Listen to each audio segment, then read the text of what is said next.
Primary Task Force is in position. We are ready to begin the assault. Our failed exodus to the moon has minimized the probability of escaping worldwide mind control. However, Point Hope, Alaska, formerly the final US base resisting Soviet and Epsilon control, remains a viable fallback.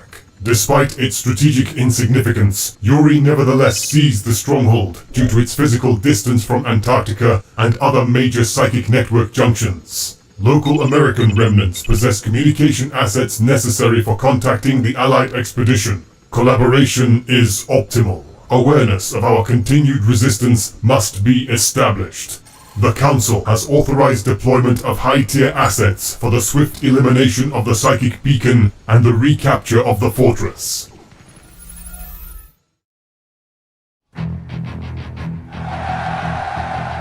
Moskva, motherland, we have come back to save you from treacherous hands.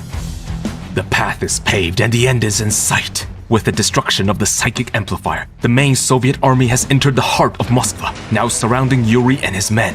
While the Kremlin remains unscathed, the bulk of Epsilon forces in this area was completely annihilated in the nuclear attack. But Yuri has already begun rebuilding his defenses with several redeployed MCVs. Spearheading the assault, the Soviet general commands the first wave of soldiers to spill Epsilon blood on this glorious day. Led by Krukov and Reznov, the initial strike quickly destroyed several outlying Epsilon MCVs before they could replenish their forces. Reinforcements from Stalingrad entered the fray soon after, followed by the Apocalypse Task Force from the Ural Mountains. As the construction of his enemy's forward bases began, so too did Yuri's counterattacks, targeting the Soviet general who had just sent most of his troops away to the front line. But they are not as helpless as they seem. More of our moon forces are ready to descend. Judgment shall reign from above. The very ground trembled beneath the inexorable march of the Apocalypse tanks, their cannon fire echoing through the ruined streets like the very wrath of Russia itself. Combined with the frenzied yet precise violence of the cyborg vanguards, their monstrous advance transformed the battle into a one-sided annihilation. The dead and the dying could scarcely be heard under the churning of metal, muffled against the backdrop of a burning cityscape. But the Soviets' rage burned far brighter, charging into the conflagration with little care even as smoke and ash filled their lungs. Facing such unbridled zeal, Yuri's response was as quick as it was desperate. Swarms of Dybbuk Caesars, whose cerebral claws extended forth, seeking yet again to ensnare the metal behemoths in their psychic grip. But their speed offered no sanctuary from the howling shrieks of the Grumbos, shattering their ephemeral forms into a million pieces. The Epsilon resistance fractured with every passing minute, their construction yards obliterated with each blinding flash. The sky itself wept fire as the tactical nukes cratered the front lines. Little remains between the Soviets and the Grand Kremlin Palace, with Yuri and his commanders cowering within its historic grandeur. But something felt amiss. The Epsilon fought back with uncharacteristic tenacity, yet their efforts were entirely defensive, far too much so for some cornered rats. It's as if they are stalling for something. The High Command Heart building suddenly split apart, revealing the Perun flagship, an unmanned aerial weapons platform whose funding had been delegated to the research of other Tesla weaponries and had been left in the dust before the Third Great War even began. Looks like Yuri hasn't yet turned his back on the Soviets' tried and true arsenal. Indeed, the Grand Kremlin Palace was soon rendered invulnerable by a vast network of interconnected iron curtains, each shielding another in a chain of protection, some of which are outfitted with prototype psychic illusion tech that can camouflage even buildings to the naked eye. Even in his final hour, the despicable traitor still hasn't forgotten his Machiavellian ways. But these tricks will not work on the Soviet general, who sought out the hidden iron curtains with brutal efficiency, systematically dismantling the chain of iron curtain reactions. With the arrival of reinforcements from outside the city, the Soviet general resumed their offensive, using additional MCVs to establish outposts closer to the ever-advancing front line. Another iron curtain destroyed, another layer of defenses peeled away. Once the rest are gone, the Kremlin will be all that's left. Sir, Yuri is deploying this... Sweet Stalin! The Soviets presumed that the tunnels inside the Kremlin were built for evacuation purposes. They were in for a shock. This is the end of your mind. I will seal your fate with my own hands. Two impossibly vast aircrafts emerged from the tunnels, their alien forms inexplicably shaped like... hands. Indeed, they were the hands of Ereshkigal, bringing with him a new epoch of terror. Confusion warred with fury as the Soviet troops engaged the flying appendages, only to be promptly disintegrated by their psionically enhanced Tesla boats, a fusion tech Worse still, an invisible bulwark of psychic energy unlike anything they have seen is protecting the hands. They are impervious to all forms of attack. These monstrosities must be what protected the Kremlin from the orbital bombardment. No doubt, the only one capable of wielding such abominations is Yuri. They'll have to kill him to shut down the hands. The sudden unveiling of not one but two doomsday devices had blindsided the Soviets, turning their well-ordered advance into a chaotic scramble against an enemy beyond reprisal. But failure is a word long banished from the Union's lexicon, and the Soviet general continued their advance, even as the valiant task forces from Stalingrad and the Urals suffered an agonizing end under the crackling bolts of the hands. The guardians of the underworld soon turned their malevolent gaze onto the Soviet general's main base, but their comrades' deathly struggles had brought just enough time for the general's saboteurs to slip through the chaos, infiltrating the psionic converters powering the hands. Their weapons were disabled, even if only for mere minutes. You have only succeeded in delaying the inevitable. I will win.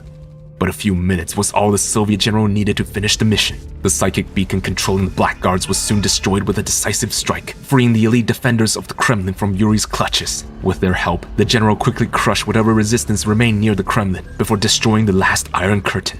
Now, to the palace. Volkov! Yuri has sent out his last ace, telekinetically puppeteering the brave hero's cyborg body. It seems he has upgraded Volkov with the same type of tech he applied on Boris, while also installing a miniature Iron Curtain on him, the last one protecting the Kremlin. His energy signatures are off the charts. There is no hope for a safe shutdown, no reprogramming to be done, no berserk soldier to bring back to his senses. They'll have to put a true end to him, a final act of mercy, even as his unbent mind is made a prisoner of his marionette form. With his body twisted into an instrument of evil, there is but one surefire way to end the legendary hero. On this day, the fate of the world's socialist revolution rests in the paws of the best boy, Cheskoy!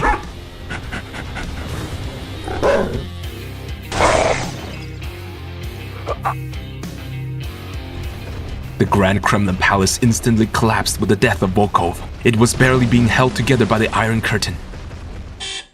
Curses! Yuri is no longer in the Kremlin. All that remains is a tunnel dug by a driller. He must have escaped underground, but the canals of Moscow will force him to resurface somewhere.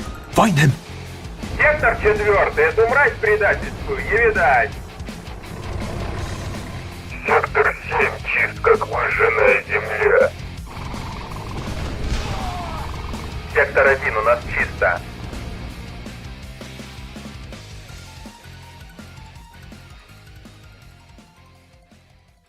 Incoming transmission.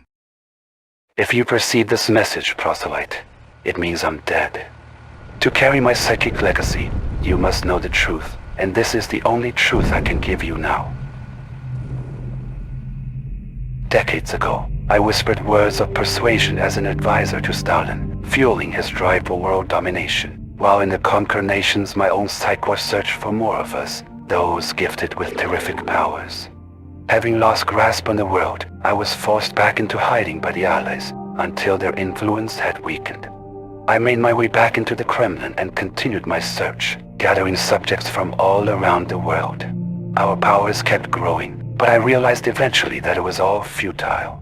With all my knowledge, I could not understand the reason why we came to be. For years I've worked persistently to further my research and my own capabilities, but my mind was not enough. I couldn't learn the truth alone. Then, the impossible happened, and I understood. With the minds of the entire world to command and all of its knowledge to conquer, I would be able to.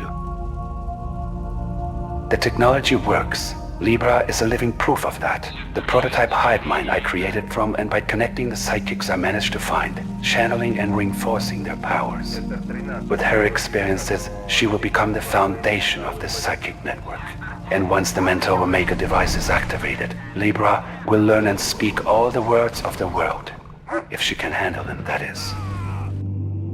And if she does, I hope you reach the truth in my stead, proselyte. Establishing battlefield control. Stand by.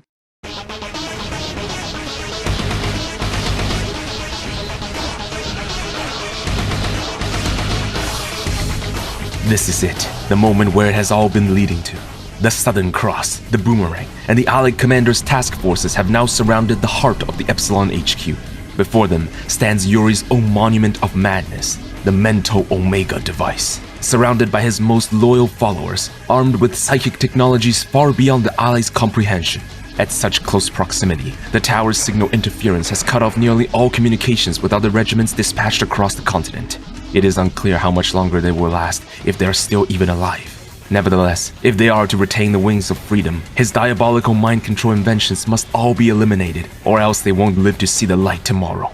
Moments into the battle, and the outlying Epsilon bases have already succumbed to the simultaneous assault under the orders of the Allied commander. Construction of their bases began forthwith to pave way for the Paradox engine. The Epsilon barely gave any room for reprieve. The first wave of counterattack began almost immediately, sending most of their armor brigades towards the Allied commander in particular, spearheaded by the all-too-familiar Irkalas. Formidable as their fortress is, the hardened Antarctic grounds has denied the Epsilon their subterranean advantage, forcing them to clash head-on with the free world's most advanced units. The American Kingsnakes emerged from their chrono-vortices to snipe down any stalkers threatening their perimeter, and the Pacific Hyperions, empowered by the Europeans' Ultradomes, easily cast down the aerial fortresses with cold, unrelenting gaze. A constant stream of chrono reinforcements ensued, woven into a nigh-impenetrable wall atop the high ground. Clearance was also given to deploy more of their chrono prisons. Unlike the ones used to capture the psychics, these ones are calibrated specifically to abduct vehicles, allowing the Allies to capture a slew of monster tanks, who are then integrated into their own formations. A series of attacks later, and the Allied commander's hold on their position grew only stronger.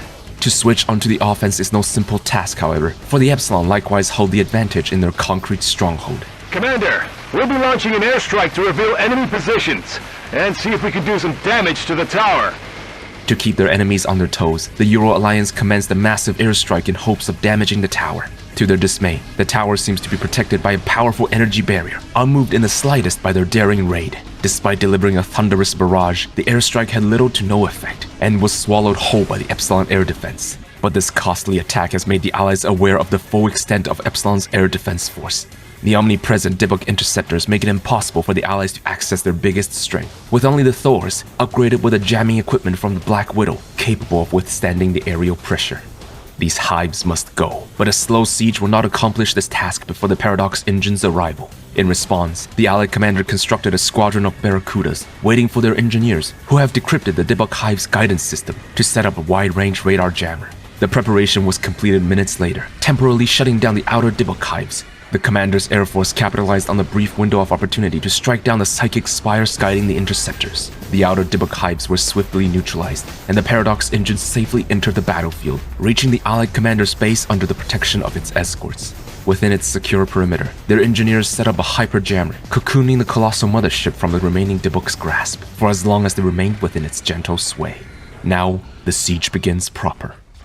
With the information obtained from the European air raid, it is clear that the long-range options will not work against the tower. Even if the engine freezes it in time, there's no guarantee that their cumulative attacks will be able to penetrate its defense. The source of this barrier, the mental dynamos, which also seem to be the true culprits behind the comm's interference, must be eliminated first.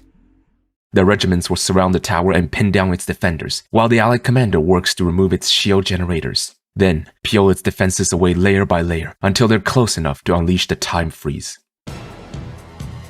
With a sound strategy in mind, the various elements of the Allied coalition sprung into action, coordinating like a well-oiled machine. Their foes acted in accordance. Failing to stop the engine's arrival, the Epsilon defenders seized the relentless attacks on the Allied commander, redirecting their fury onto the other, less fortified regiments. If their goal isn't to repel the invaders but to stall as long as they could, the Epsilon still holds a terrifying upper hand. Even beyond the reaches of their Dybbuks and drillers, the Allied mobile headquarters remains vulnerable to their psychic dominators. Having had no opportunity to recharge ever since their grueling Antarctic campaign began, it's likely that the engine is running low on energy and will not be activating its time circuits until the last moment. The Dominator's psionic blasts are nothing to be scoffed at, so a slow and methodical approach will do the Allies little good, and a blitzkrieg into the HQ is similarly unfeasible. These mobile cannons, codenamed Ganzir, eradicate their foes in the blink of an eye with their enhanced dissolver beams, while also being shielded by the mental dynamo's barrier projection, stopping the Allied offensive dead before the gates. In a battle of attrition, the Epsilon will no doubt prevail eventually.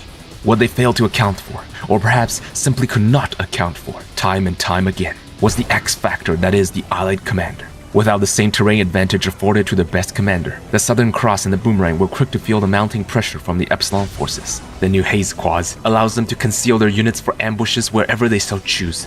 But, observant as they are, the Allies' finest general was well aware of the tight spot their companions had found themselves in, diverting their own surplus of requisitions to assist the other fronts, pushing back against the Epsilon aggression.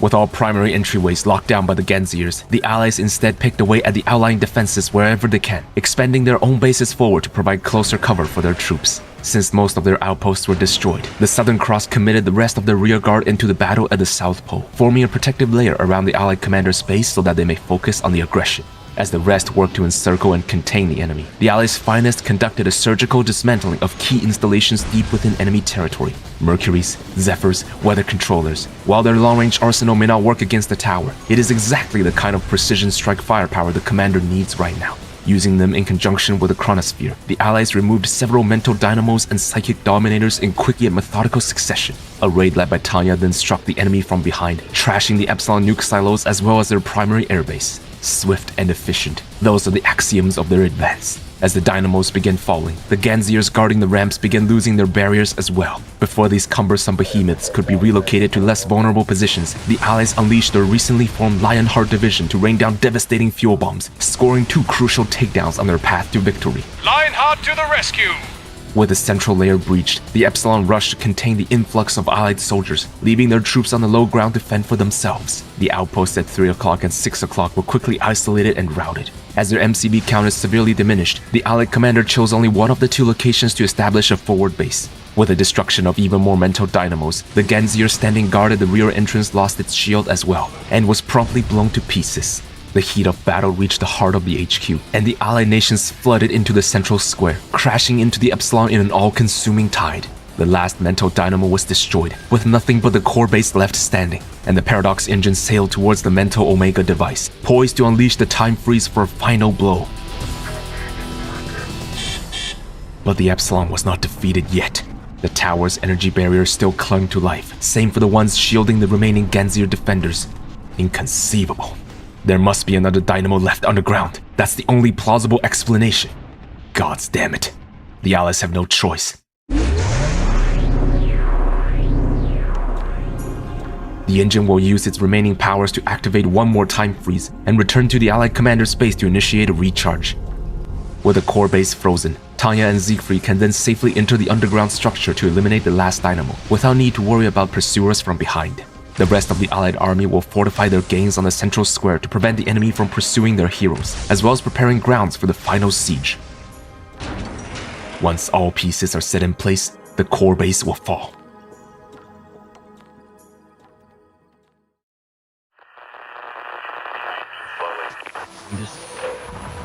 We've entered the cave. It's much bigger than I expected. Sir? We've lost contact. Crutch on a shingle sucking son of a... I must hurry.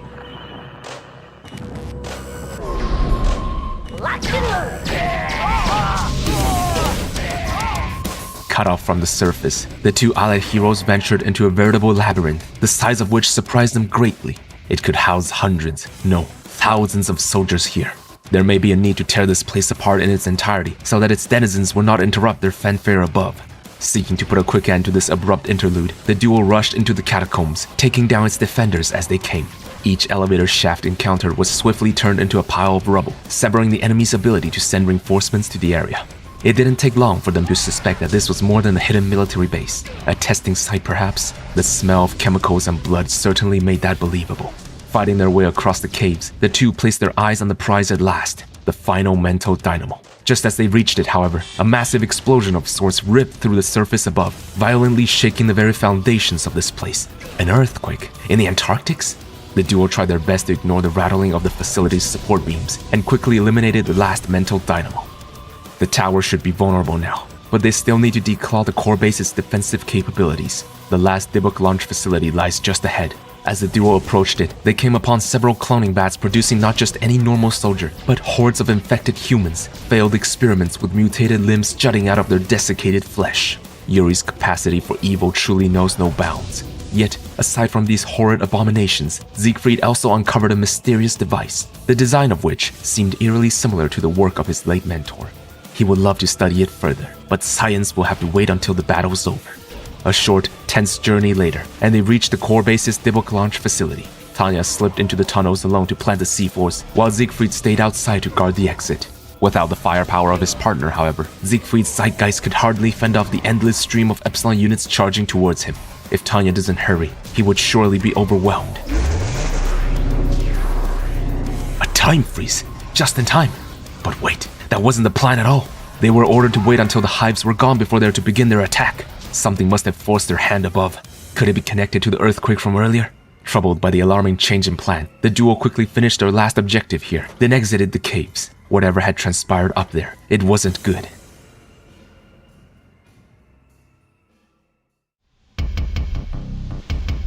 As the two heroes traversed through the cave, the allies on the surface had, indeed, consolidated their hold on the Epsilon HQ. Several construction yards were chrono-lifted into the central layer to prepare additional defenses, sealing the entrances of the Epsilon core base to prevent any from entering the caves. Due to the heavy losses incurred by the Southern Cross during the assault, the task of suppressing the core base was delegated to the Boomerang forces instead.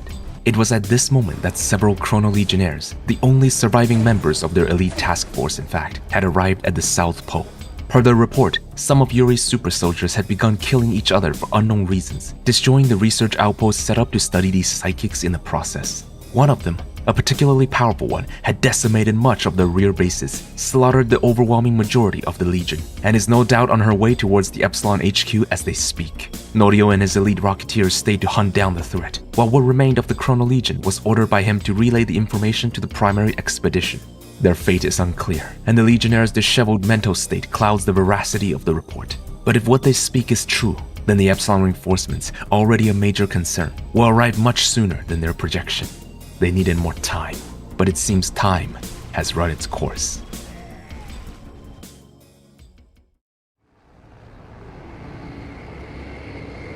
Approaching designated drop zone. 1 minute remaining. Drop me off as soon as we arrive. We will show them a final dance of blood. Establishing battlefield control. Stand by. So, what does this super soldier look like? Well, intel's pretty scarce, so for all I know, they can look like any one of us. You and me? Hell, even... There she is, Queen of the Great Earth, ruler of Kur, come to claim her throne. The arrival of Libra marks a major turning point in this battle, a seismic shock rippling through the Allied command. Where was the rear guard to intercept her? What of Norio and his unit? How long until the dynamo's gone? No time for questions, here comes more! Warning, enemy armor battalion detected. Ron's elite task force descended upon the Southern Cross, tearing their already crumbling formations apart like wet paper. The Allies had anticipated such a scenario, but not so soon, and not with their enemies so impossibly fierce. The super soldier hovering before them is nothing like what their intel suggested. Tanks shredded to pieces in her mere presence, soldiers turned into paste without so much as a glance. She needs to die, now! In a desperate bid to overwhelm this new threat, the Southern Cross sent out all of their remaining paladins, followed by the Allied commander's own armored columns. Chrono prisons, captured apocalypse tanks, whatever they had on hand, they threw it all at her. But their heavy armor meant nothing, accomplished nothing. Before the all-balancing scales, every life is equal in its frailty. Assisted by Ron's vanguards, Libra broke through the Southern Cross with ease, eviscerating what little they had left. It all happened so fast. With their frontal bases in complete ruins and most of their production structures destroyed, the Southern Cross was now a thing of history. Unfazed by the carnage she had wrought, the creation began advancing towards the core HQ. Only one commander's base stands in her way, and they barely have any clearance for weapons. There must be some way to stop her. While the pillbox commanders stalled her for as long as they could, the Allied commanders surmised that their chrono weapons are their best, perhaps only, shot against Libra, and began chrono shifting a large number of units to provide cover for their Charon tanks. If only it were that easy. Teleport too far, she kills them before they can get in range. Teleport too close, and she rips them apart before they can even fully materialize. Just being near her was enough to throw their soldiers into disarray. Even the most seasoned veteran couldn't help but feel a primal sense of fear, instilled into them since their birth. They've got nothing left between her and the tower. She's unstoppable, but maybe they don't need to. The tower's barrier is gone. Finally, some good news. Now able to damage the Mental Omega device directly, the Allies immediately intensify their attack on the core base. It's a sturdy construction, but it's not indestructible. The Allies must be stopped at once. Libra ignored the remaining enemies on the central square and made a beeline straight towards the tower. Upon arrival, she entered the massive structure immediately, followed soon after by the proselyte and their lieutenants. As Libra prepared to activate the mental Omega device, the proselyte took it upon themselves to personally organize the core base's defense. A second MCV arrived on the scene, taking control of the high ground zone to re-establish their destroyed airbase. A few more minutes is all they need, and then the world shall be theirs. But the stubborn allies will not bend the knee so easily. While they haven't any clue why Yuri's super soldiers stopped her attacks and instead entered the tower, they're quick to capitalize on the absence of Epsilon's main powerhouse. Without the energy barrier, the tower is now vulnerable like any other structure. The Allied commanders signaled for a massive aerial attack once again, destroying vital infrastructure and nearly depowering the base entirely. All the while their boots on the ground pushed forward, working in conjunction with chrono shifts and lightning storms to bring down the Epsilon's numbers. Knowing that the Paradox engine might be here before the tower is ready, the proselyte quickly disposed of any redundant structures to preserve power and ordered their factories to focus on anti-air production. Rather than staying in their base, they rallied the core base defenders to launch a daring counterattack, using 2 of the 4 remaining Ganziers as their key to overpower the boomerang outposts. A sizable reinforcement arrived from the east at the same time, followed by another sent from the rebuilt airbase in the south, sandwiching the allies on the central square from multiple directions. The boomerang forces tried their best to repel the proselytes' attack, engaging their units in a chaotic melee. Their positions were eventually overrun, but not before dealing a significant blow to the Epsilon in the process. The relentless chrono attacks continued to batter them. Casualties are high on both sides, and the core base was now in tatters. But the work is done. The tower is ready for activation. Now and forever, the voices of the entire world will be united. The era of Epsilon is at hand.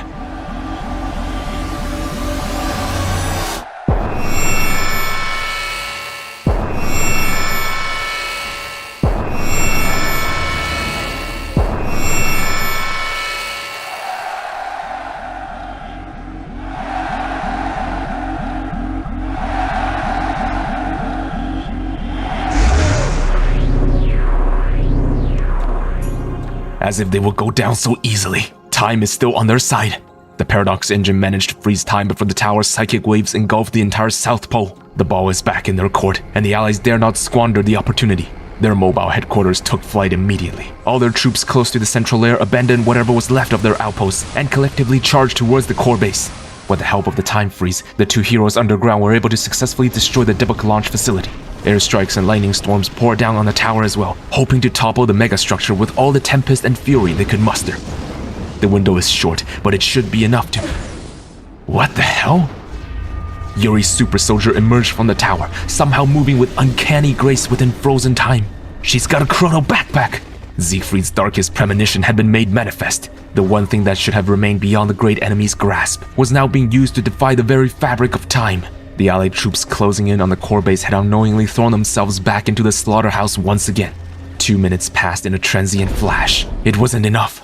The Allies couldn't destroy the tower within the frozen time. Moments later, Tanya and Siegfried managed to return to the surface, just in time to bear witness to their worst fears. Try as they might, the two were clearly outmatched, and were forcibly warped back after a short exchange of blows. Their men on the ground were all wounded and dying, and so are most of the Epsilon defenders, but the accursed witch was still alive.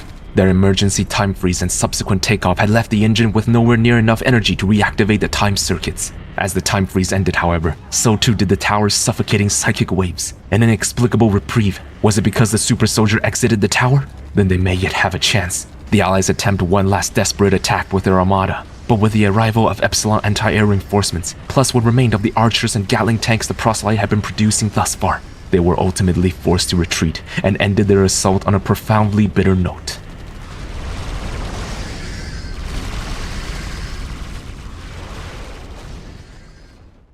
Somehow we still carry on.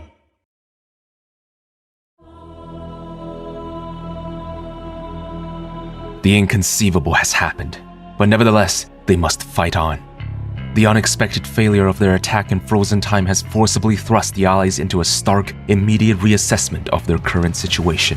While they managed to terminate the tower's activation with a time freeze attack, it also depleted the Paradox engine's power and forced their retreat. Yet instead of falling to mind control, the tower's psychic waves never rose a second time. Their gambit was correct. It seems the Epsilon super soldier was the missing piece they needed to complete the tower's activation. So long as Libra remained out on the field, the Allies needn't fear the tower's mind control waves. Regardless, now that the tower's activation is proven possible and preventable through time freeze, its swift and immediate destruction by any means necessary has been cemented as the Allies' top priority. Vital as it may be, this development was barely any consolation for the tremendous losses incurred to reach this stalemate. Furthermore, with the removal of the mental dynamos, their communication systems are back online once again. But all that awaited them were more grim news. The Epsilon reinforcements from the southern hemisphere are closing in. They and Yuri's super soldiers have already destroyed all of the Allies' Antarctic outposts. These chilling transmissions match the intel provided by the now extinct Chrono Legion.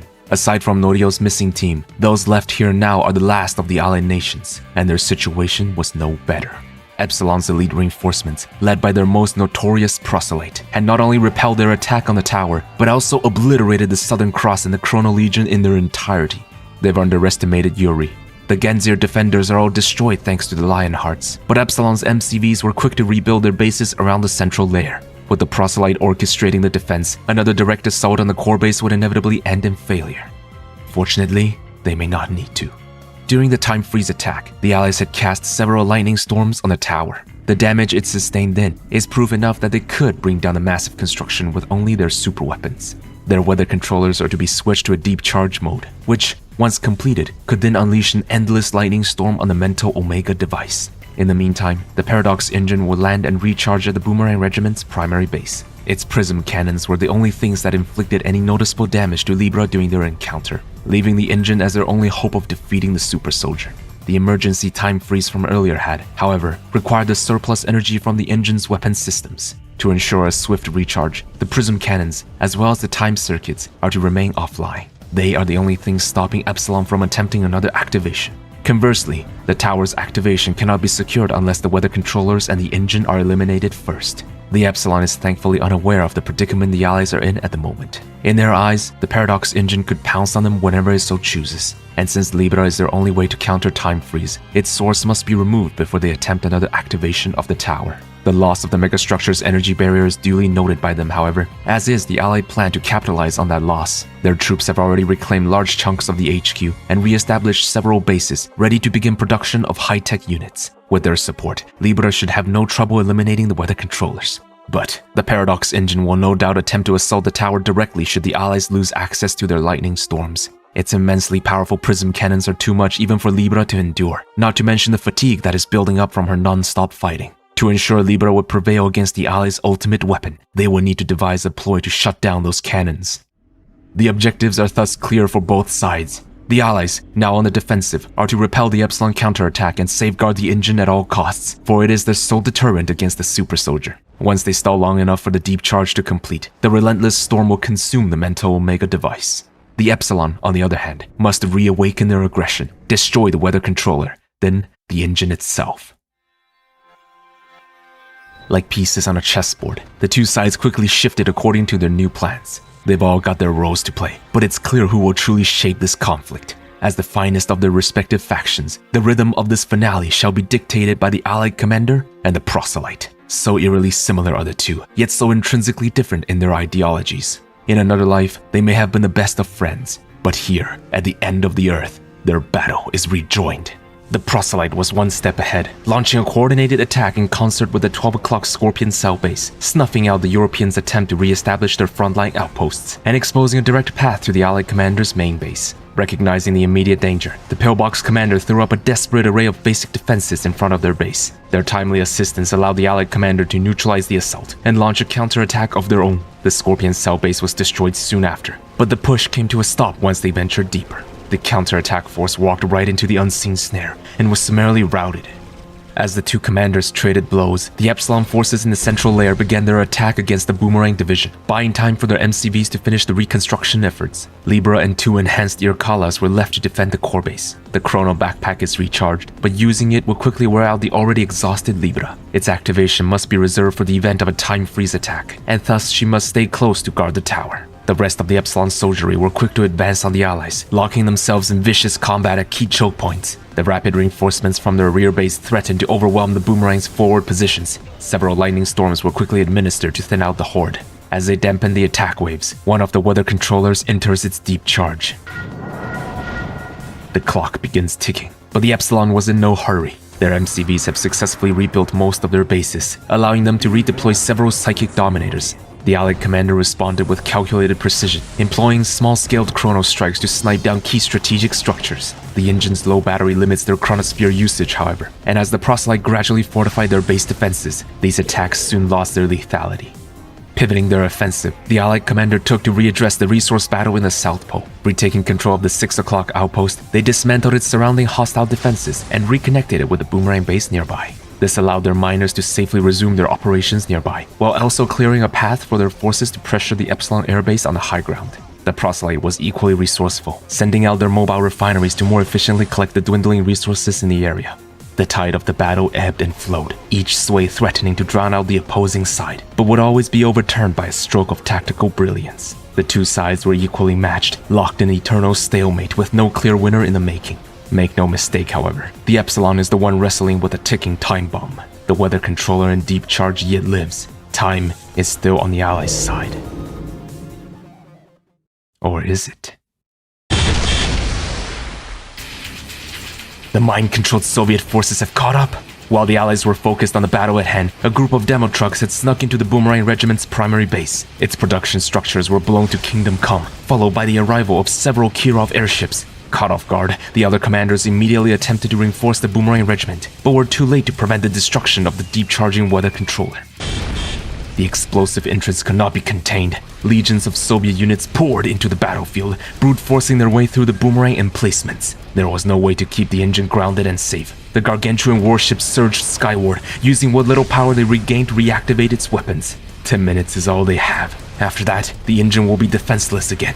To ensure its safety, the Allied commander decided to take a calculated risk, sending the bulk of their forces to clear the rebuilt Epsilon airbase while simultaneously defending against the Soviets. Seizing this location will allow them a chance to recharge without worrying about ground-level attacks, though that's far from their only worry at the moment.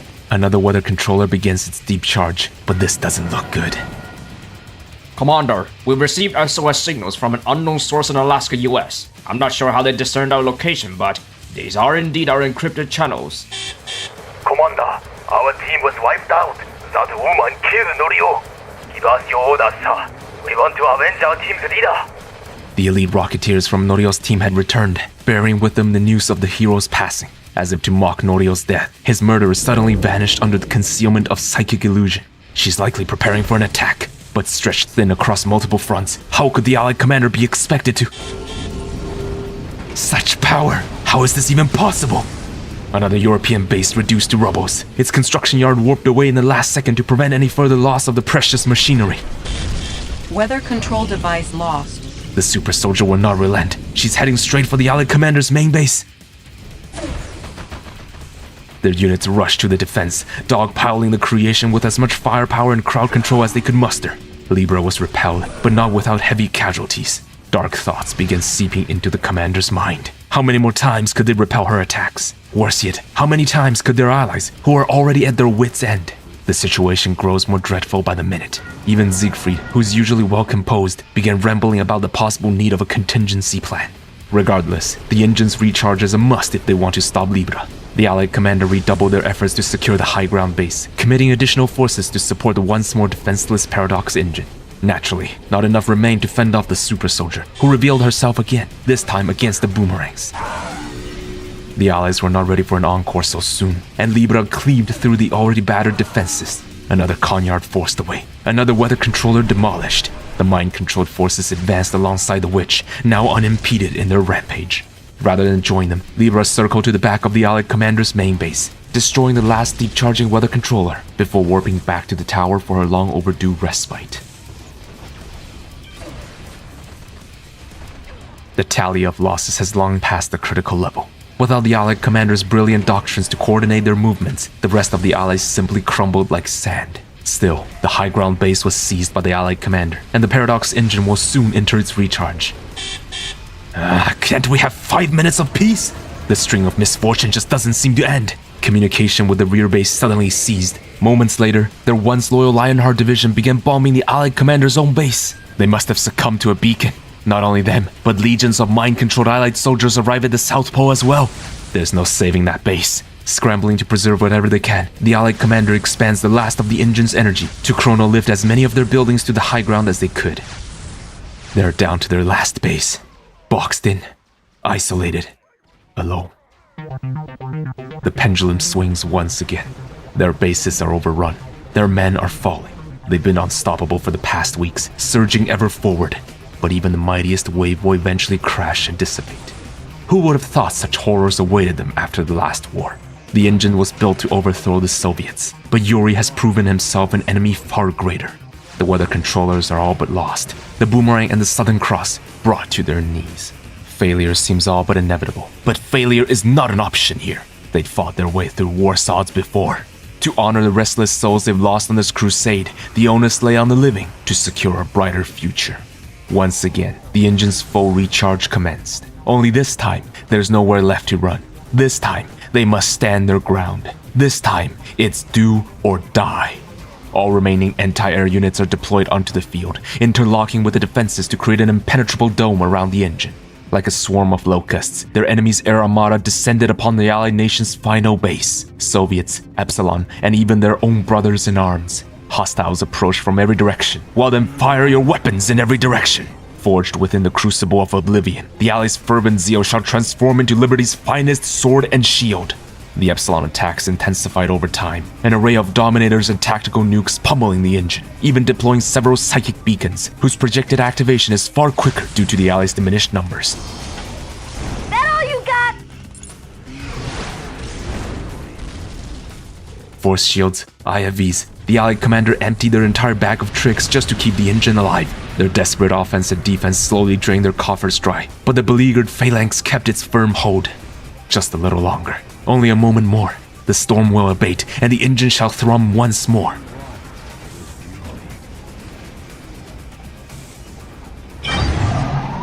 Full recharge complete. Large-scale deployment of chrono forces now available.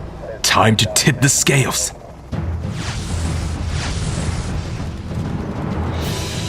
Roaring into action, the Allied nations restart their total offensive, striking several outposts around the core base. Having expended most of their standing force in the relentless assault, the Epsilon bases instantly succumbed to the chrono storm. A wave of airstrikes followed, bringing down the construction yards before they could rebuild. The momentum shifts, and the Allies retake the upper hand in the battle. It'll be some time before the next wave of Epsilon reinforcements arrive. Now is their only chance to strike. The threads of time weaved an immovable wall onto the central square, mass chrono shifts delivering the last of their forces. Scattered but not broken, the Epsilon converged onto the central square to make a stand. A concentrated dosage of terminus gas was administered to Libra, sharpening her senses to their absolute limits. The final confrontation is upon them. Both sides moved into their attack positions, congregating around their respective aces. A brutal fight awaits, but once the engine gets close enough to unleash the time freeze, Libra is all that stands between the Allies and the tower. Formidable as she is, the super soldier cannot last indefinitely under the unified might of the Allied nations, especially not the engine's powerful prism cannons. All prism cannons are offline! They've been sabotaged from within! There was a reason the proselyte did not partake in a high ground siege. A good commander knows how to win their fights. A better commander knows how to pick their fights. But the best always knows when to avoid the fight altogether. The reckless attack was but a distraction. For as long as time freeze is still on the table, Libra is all they will have when push comes to shove. And there was only one way to cement her victory against the engine.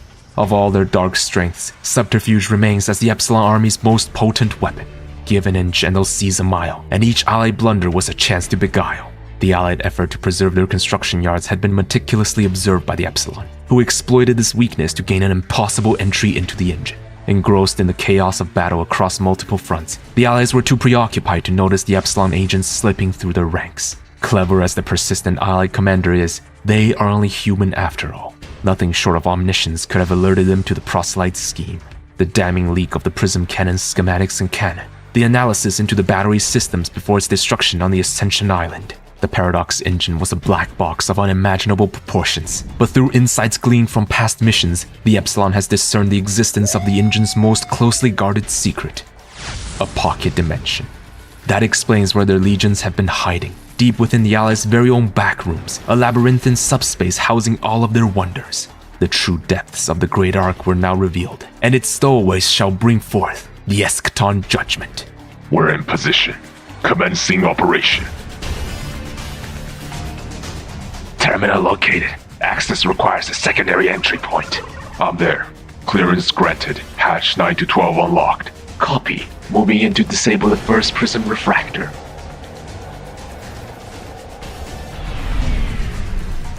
Bypassing security subsystems. Access to Bay 4 unlocked. Disabling the second prism refractor.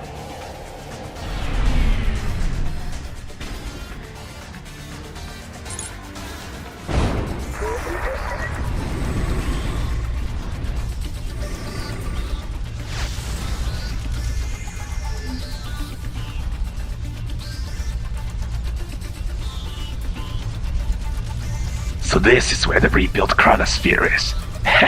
Not for much longer. Password acquired. The final prism refractor is in our grasp.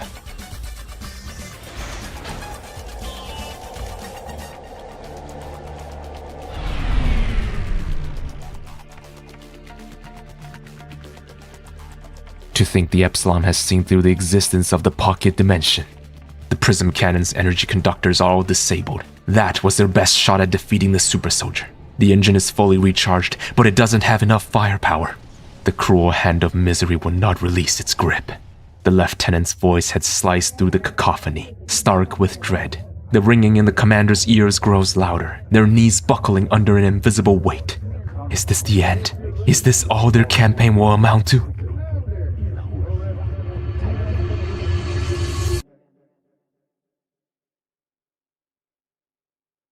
There is still one more way. Siegfried's brought it up before, a radical and untested theory. By overloading the engine's time manipulation circuits, the resulting chrono anomaly is hypothesized to create a temporal barrier that would sever all contact between those within and those without. The full extent of what such an event would entail, they haven't the slightest idea. But if they could isolate the tower from the rest of the world, if they could just delay its activation, then someone will fight back. It may not be them, and it may not be now, but as long as the embers of hope are preserved, freedom's flame will yet burn for another day. Time freeze ready. Failing to capitalize on the great victories of their past, grown decadent in their years of peace, the Allies had become neglectful of the many dangers ahead, not only to the freedom of their nations, but of the entire globe. That complacency was their original sin. But now, stripped of all its schemes and petty divisions, united in mind and body against the foe who's larger than life itself, the Allied spear, sharpened by their pure, unwavering resolve, threatens to once and for all pierce the heart of the great enemy. All unnecessary cargo offloaded, all power from secondary systems diverted to thrusters. This is their last resort, a furious, all-consuming gamble. Putting everything on the line, the Allies rush headlong into a frenzied charge. Get the engine close, that's all they need to do. Even as the world turned against them, the Allies remained utterly defiant in their final moments. Such fierce determination was unbefitting of those who should be all but hopeless. Alarmed by this uncharacteristic zeal, the proselytes signaled their forces to cover for Libra as she focused on taking down the engine. Her darts crashed into the mothership as it inched closer towards the tower. Scattered debris, fragments of the fallen, flung into its hull as Libra attacked with every ounce of her might. The thrusters have been damaged! Commander, now or never! Time freeze! We've only got 2 minutes! Hold her down!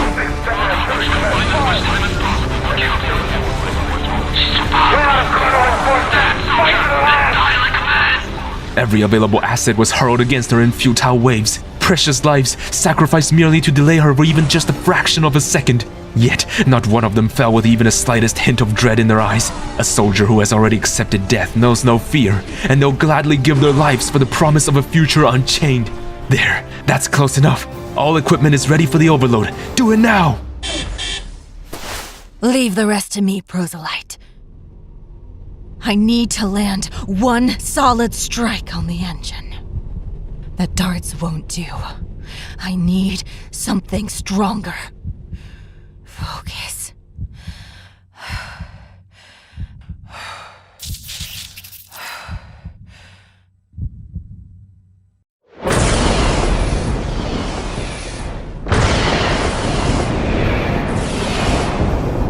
That lightning strike is damaging our flight systems. The time circuits are fried too. The battery won't last much longer. Commander!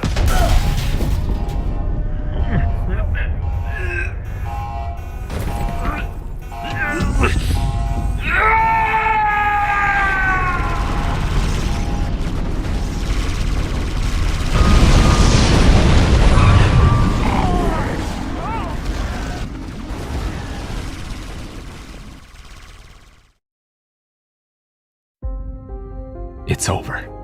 The engine plunged straight through the tower. Their dreams of a Pyrrhic victory were a mirage, shimmering tantalizingly close, yet cruelly denied all the same. The tower remained, battered but unbowed, its shambling form a testament to the Allied resolve. But it wasn't enough. Shock seized Tanya as she pleaded with the dead to return, but they're long gone. The Allied commander perished alongside their loyal crew. No one could have survived this. All around them, soldiers, fathers, sons and daughters lost in despair, reeking of despondence. What more could they do? Live. Live, and there's always something that can be done. The distress signal they received from Alaska. If the last American stronghold in Point Hope is still free, then they can still continue this fight. The chronosphere they retook from Yuri is still operational. Old but not obsolete, this relic of the past is precisely how much they need right now. Yuri can't have the engine. Time is short. Tanya rallied whatever troops she could to the engine. But while the rest of them prepared for the chrono shift, Siegfried remained solemnly still. The old chronosphere could only transport one object, and this one's big and barely holding together. Without his help, the engine would undoubtedly collapse. One final sacrifice. All of his notes are inside. Someone will understand them. Of that, he was sure. The two exchanged a silent farewell as Tanya boarded the ship. This would not be the end. On that, she vowed. A useless gesture. This is the end for you, Doctor. Die!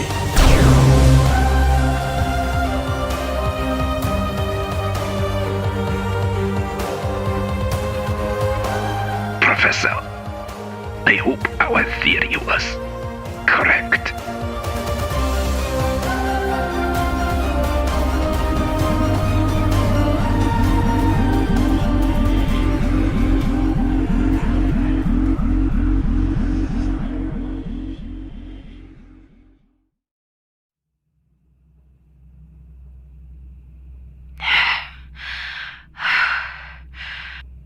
The war is over. Master, proselyte, my gift to you will be the truth of this world, the truth I seek as well. Decades of work has paved way for this very moment. Maybe Master believed the truth of the hive mind would bring him back. But if it doesn't, we will shape the world according to his vision. I do not know what lies ahead, but I am no longer afraid. It is time to become of one mind.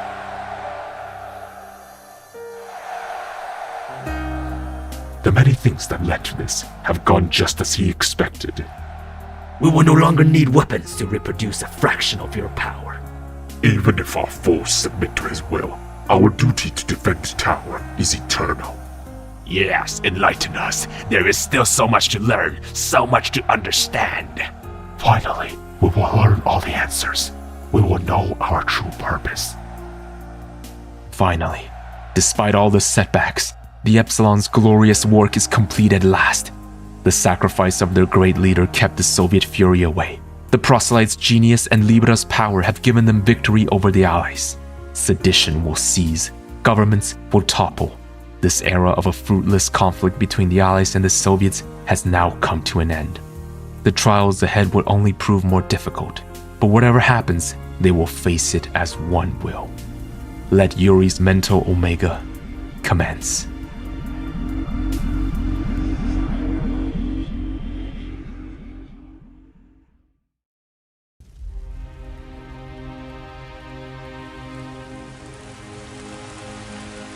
The age of strife has come to an end. Conflict and war, things of the past. The vengeful remnants, locked into an endless cycle to right their own wrongs. The narrow-minded, hollow idealists, forever entrapped by their own romanticism. The pliable tools, molded into a weapon meant for others' wars. The decadent imperialists, cowards hiding behind the facade of freedom's stalwart defenders. The technocratic sycophants, flirting with forces they cannot comprehend, only to fall by it. The backstabbing feudalists, a microcosm of all that which has set humanity back by centuries, never to meet their full potential. They've already served their purpose. Lessons, warnings, a reminder of the needless suffering humanity had sentenced itself to. New scars inflicted even as old wounds festered. A fractious system built atop the suffering of the people. There is no place for these ghouls in his vision, these pretenders. With the power Yuri has left, we will unify and purify the entire globe by his design.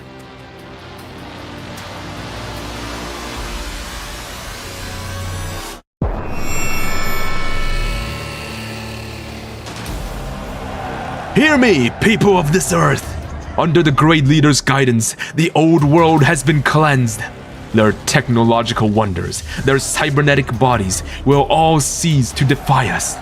And from the ashes shall arise a new world order. Resistance is futile.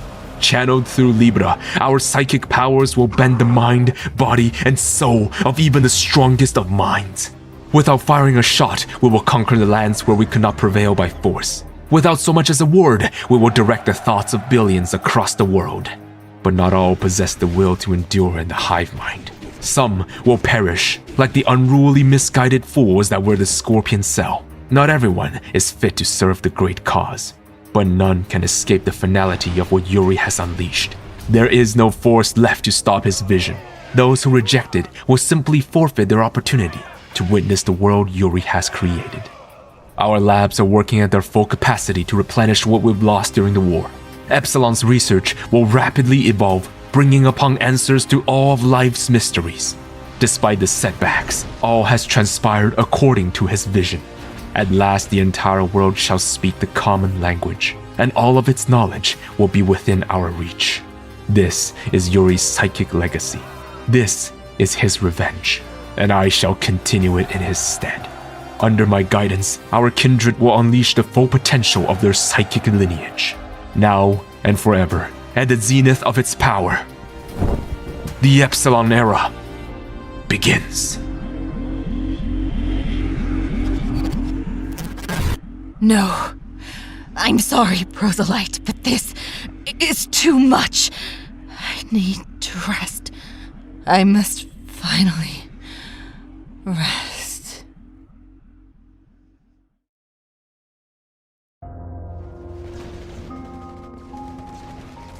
What Yuri failed to comprehend in his hubris, however, was that those who seek to avert disaster only delays it. Just as Einstein learned this bitter truth through the calamity that is the Second Great War, so too shall Yuri's abuse of time culminate in the very same folly. Wait, I was the one who managed to get your General Carville to contact you. Tanya. What? We got a job to do, son. We have a common enemy. Yuri's worldwide mind control is happening. Your attack wasn't able to stop it, but your technology may still be able to counter it. Let's make that sacrifice mean something.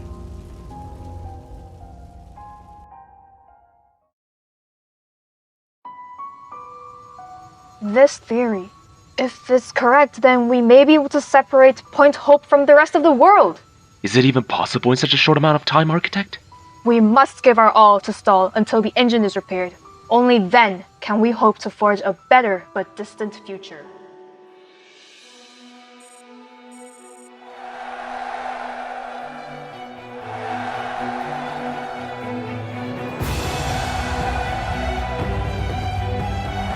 The deed is done. What previously seemed unbelievable has now become a dreadful reality. Yuri's tower has successfully kickstarted his worldwide mind control, rapidly growing through the network of psychic beacons and amplifiers around the world, the power of which the revolt had already briefly felt here, when the first activation of the tower had seized control of their elite strike force. But the Allies' desperate struggles had delayed the tower's eventual activation long enough for the revolt to retake the Point Hope fortress. The surviving Americans here, led by General Carville, managed to contact the Allies against all odds and interferences in the South Pole, and with the help of the American agent Tanya Adams, convinced them to all cooperate in this darkest hour. The wreckage of their mighty vessel now sits in the heart of their stronghold. Its own teleportation device is rendered unusable, but its key weapon, the time freeze system, can still be restored. According to Siegfried's notes provided by Tanya, this phone theory, which they had attempted on the tower, can be employed in a similar fashion to isolate Point Hope from Yuri's world, buying them precious time until they're ready to face him again. The Iron Dragons were all lost in the last battle, and the Harbingers are too damaged to reprise their role. Only a limited number of prototype units are still functional. Without the omnipotent powers of the chronosphere, any plans of counterattacks at this stage is simply an impossibility. They can only bide their time and put all of their faith into Siegfried's theory. With the fate of the entire world at stake, the splintered factions have decided to put aside all past differences, working together to ensure their common survival. Yet even with all their strengths combined, the only thing that could save them now would be nothing short of a miracle. The task is simple. Protect the Point Hope fortress until the time circuits are repaired, then initiate the overload sequence. Whatever comes after that, only time will tell. Yuri's forces will soon launch an unending assault on the fortress, legions of thralls pouring in from all sides. There is no end once it begins. Should they fall on this day, they fall with the old world. Should they die on this day, they die with the last vestiges of free will. The advent of Yuri's mental Omega is unavoidable, but the sacrifices etched into their journey weren't for naught. The Soviets' unrelenting campaign has purged the Northern Hemisphere of most of its beacons and amplifiers, slowing the network's advance. And the Allies, who had given their all in the Antarctic, has bestowed the nascent revolt with one last chance to carve out a safe haven. To repair the Paradox engine under such immense pressure is undeniably a daunting task. But together, with the brightest minds of scientists and engineers now gathered at Point Hope, the remnants of the free world, come hell or high water, will protect humanity's last bastion. As for how this finale concludes, well, I'll leave it to those who bore witness firsthand to tell the tale. Establishing battlefield control. Yuri's tower is active, calculating estimated time until psychic energy saturates Point Hope. The Paradox engine is in position, survival dependent on the successful repair and overload of its time manipulation circuits. We have incorporated the train system in the stronghold to accelerate the repairs. Outer facilities will have their materials transported using heavy Kamaz trucks. Primary directive is to protect all reclamation bays and their cargo to secure optimal repair progress. Collection of Allied and Soviet technology incomplete. Nevertheless, the combined blueprints of different armies have allowed the impossible. Mass production of MCVs now available. Constructing additional defensive fortifications.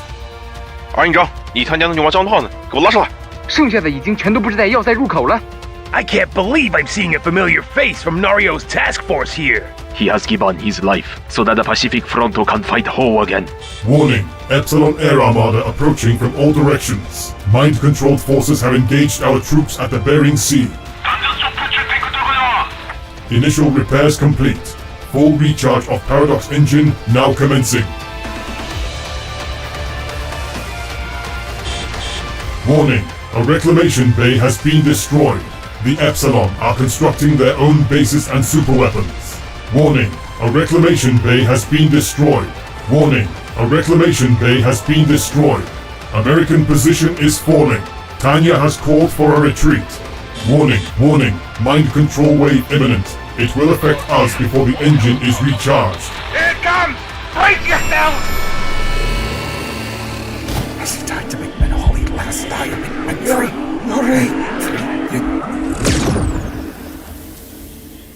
Contact with forces at the Bering Sea lost. Our troops are being mind-controlled at random. Inference model cannot be created.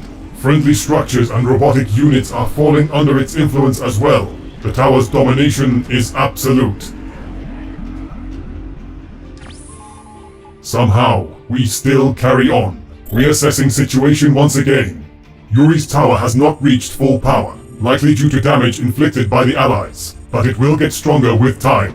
The probability of our success has risen. Repairs have entered the next stage. Singular use of time freeze now available. Warning, rear entrance under attack. Subterranean activity detected. Repairs have entered the final stage. The enemies have breached the stronghold! Fall back! Warning, a reclamation bay. Warning, Chinese outposts have been crushed. Warning, Pacific Front bases are overrun. Psychic waves manifesting. Time freeze activated.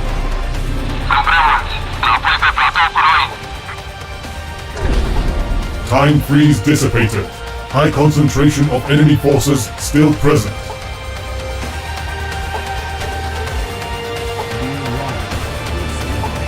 Repairs complete. Paradox engine fully charged and ready. Overload imminent.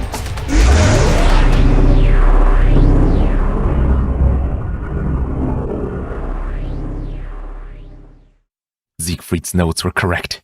The full overload of the time circuits has stopped all Epsilon forces within the vicinity. But this was no ordinary time freeze. A zone of sustained temporal distortion has been created around Point Hope, the exact size, duration, and effect of which are completely unknown. Only one thing is for certain. The last line of defense has now been broken. United, the remnants of the free world stood firm against Yuri's assault.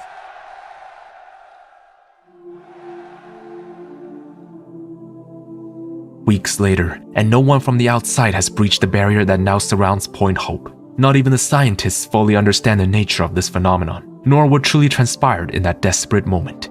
But they had done it.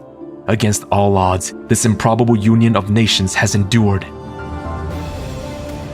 They will rebuild, they will grow, and one day they'll re-emerge, ready to step back into the world. Like the warm foreign winds that descend from the mountains, the revolt will pierce the shroud and usher in a new dawn for all lost horizons. The end of one story could be the beginning of another. New construction options.